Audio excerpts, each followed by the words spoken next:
to this edition of Gator Chomped. We are now on the annual XCP ski trip, and it's been tradition where the dads go to a warehouse store and buy $3,000 to $4,000 worth of goodies for all the girls. And our contestants today are going to take a subset of those goodies that were on the trip. We have microwave popcorn. We have instant macaroni and cheese. We have the Pocky Stick, a version of Snapple, which is either apple or mango, depending on which contestant. A gummy bear, and old-fashioned marshmallows. So our judges had our contestants had 6 items that they had to work into their creation. Their dish tonight. So let's meet our contestants tonight. So on our left we have Catherine, who is the reigning champion. So in the past she has gone up against our other contestant, London. So this is kind of a rivalry coming back together to see who will be the final champion. They're in their senior year of high school, so this is the last opportunity to make sure who is going to be the Gator Chomp champion. Now that we met our contestants, we're going to meet our judges. We have 5 judges tonight. We have Erica, Allegra, Bryony, and Ashlyn, who are all seniors, and our celebrity judge, the Midway Gourmet. So our contestants are going to have a tough set of judges to win over with their dishes, again, where they had to bring in 6 items to bear in their dish.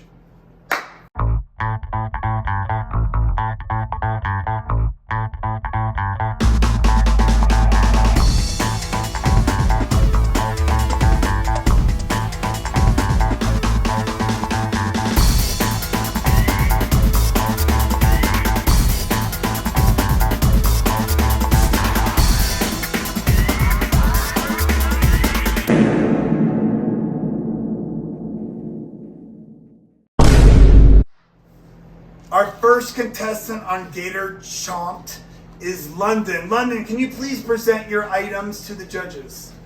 Today we have here a family recipe passed down from generation to generation, starting with my grandmother. During World War II, this was a feast in their day.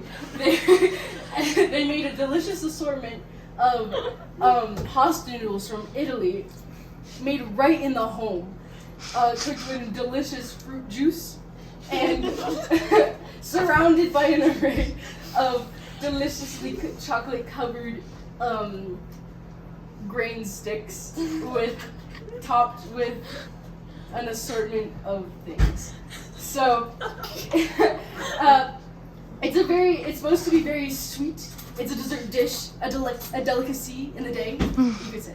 And it is meant to be served family style with many people. And you can take your stick and dip it in the mush. What did he say? The mush. Well, it didn't look the best, and the name mush was like not sitting well with me. The mush was mush. in its entirety. Okay, judges, get in. Okay, I guess we're all good for it. Oh, I broke my stick. Okay. Here we go. And then a little bit of this. Oh no! I mean, you don't have to dip it now, but like they can serve separately. It's best to eat with this with a spoon. Got it. Okay, so. Use your spoons, judges. Just use your spoons to scoop it on there. Would you like to know what's in the mush? Yes, please. Yes. Before Alright. we eat it.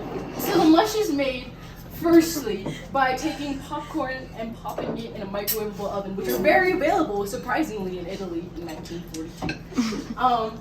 Then afterwards, you take the popcorn and you put it in a dish and cover said dish in delicious fruit juice, water, and chocolate powder. Then afterwards, you add marshmallows and a little chocolate candy called mamanu. And essentially, you cook it all on the stove until it's melted together into one cohesive packet along with some sugar. Now that our judges have had a chance to weigh in on our contestants' meal, could we please have some feedback from our judges, please? So, London, I think you did a great job with all of the ingredients. However, I don't catch enough of the marshmallow, but what I want to tell you is the way you presented it, it was important in your dish that it was family style. I liked the way it was easy to get to, but I was really impressed with how you used the Snapple to actually hydrate the mac and cheese pasta noodle, and it actually gave it a sweet sort of flavor with that actual Snapple. It was really good. The mush that you're talking about was interesting with the popcorn. I can taste that buttery flavor of the popcorn, and of course there's a little spice to it, and I like the way you use the little sticks that are wrapped in chocolate. Nicely done. I will tell you, I wish it had a little more marshmallow flavor in it, but I can see that the marshmallow kind of pulled it together. I just couldn't taste enough. Judge Allegra, can you please weigh in on your thoughts? Personally, I think it was delicious, but What? don't be rude, okay? Thank you. Well, excuse me, princess. My moment.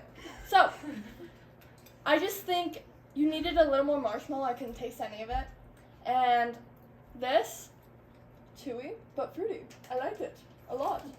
Any Very other nice. comments from our judges before we see our next contestant? Yes, London. So I actually was really hesitant about the mush. I mean, the word mush is a little, I don't know, it's just a little scary, but I mean, it fit really well with the Pocky sticks. I'm a little disappointed the Pocky sticks didn't taste that well with your Snapple and Mac. But I mean, overall the taste is pretty well. I will mention, you actually do have some popcorn kernels in this mush, so I would maybe just watch what you're putting in that. So. Well, thank you, judges. We're going to now have you enter your scores, and we're going to present at the end of the show. Okay, judges, our next contestant on Gator Chomp is Catherine. Catherine, can you please present your items to the judges, please? Hi. So, I made a fondue for you guys with assorted dipping options. And so, in the fondue itself, it's a chocolate apple Snapple fondue with various chocolates that I threw in there, like Yorks and, Twix and whatever chocolates we had, and then also a little bit of Hershey's cocoa powder. To be honest, I couldn't eat Catherine's because I thought I was literally gonna die because I thought there were tree nuts in it, and I think there were, but like no big deal. And then fruit snacks, but I used double the amount so that the sweetness really shines through. And I also used marshmallows in the chocolate fondue. And then some of the dipping arrangements are some chocolate covered Pocky sticks, some regular popcorn, some popcorn with melted M&Ms, and then some macaroni and cheese to make it, a little funky. And this was inspired by, my parents were both born in the 60s, so they were alive in the 70s when fondues were really big things at parties. And so I'm inspired by them. And also the time I went to Switzerland and tried cheese fondue. This is not cheese, this is chocolate. But, I think it's still applicable because it's macaroni and cheese. Anyway, I hope you enjoy my chocolate apple Snapple fondue. Thank you. So judges, I think the best way this chocolate apple Snapple fondue can be consumed is family style, like it would have been at a party in the 1970s.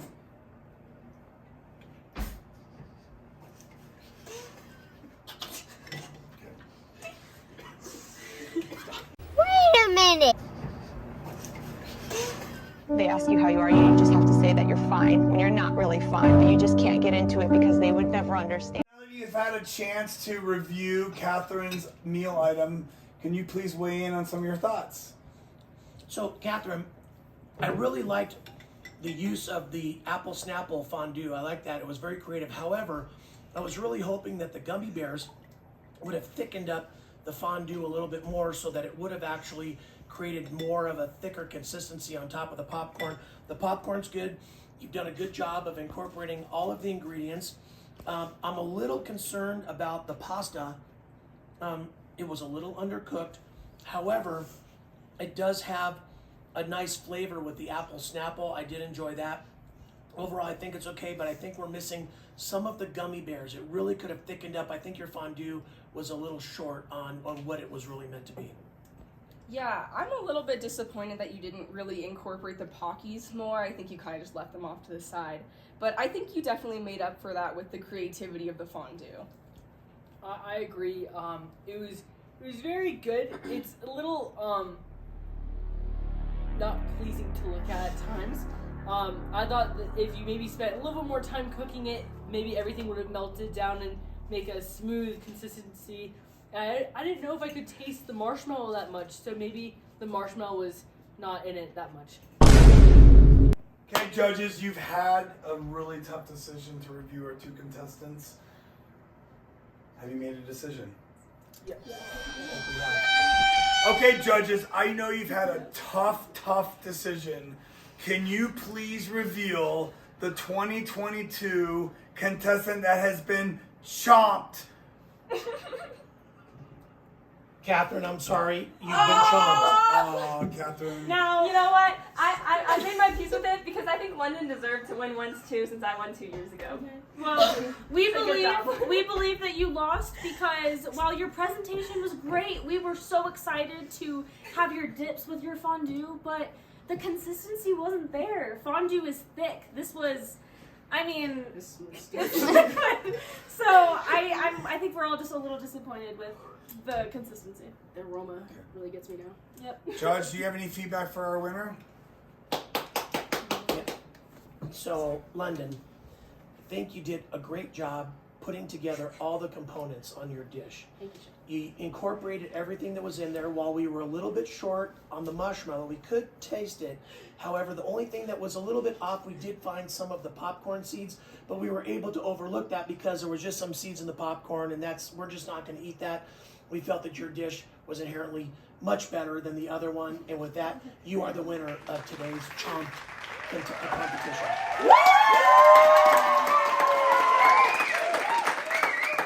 So essentially what I thought went really well with my piece is the mush really pulled it together, and I think a lot of the people enjoyed it, including my pasta, which was made deliciously, if I might say so myself.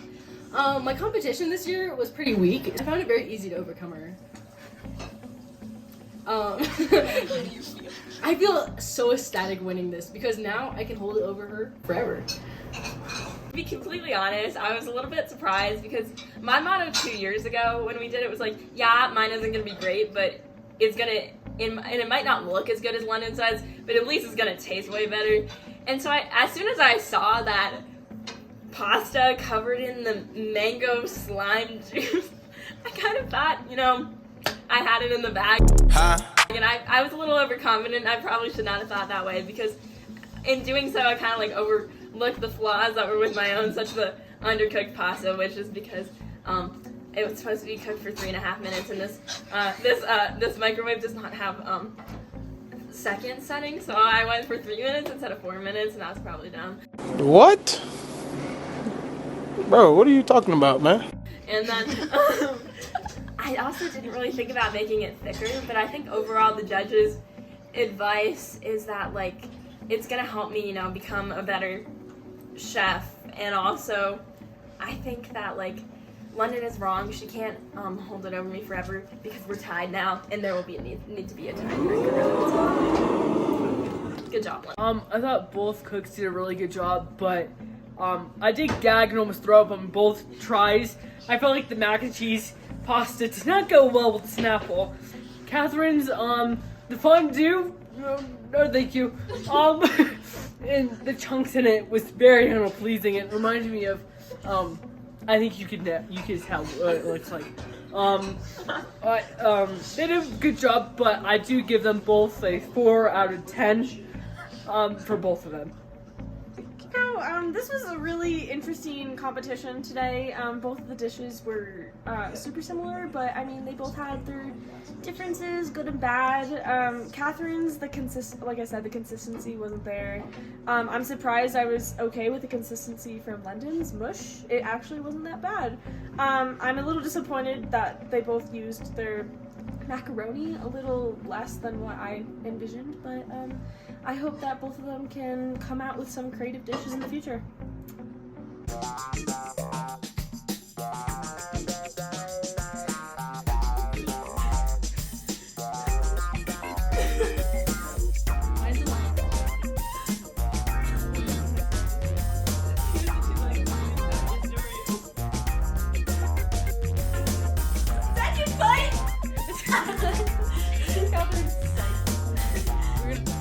I have to touch this with my hands.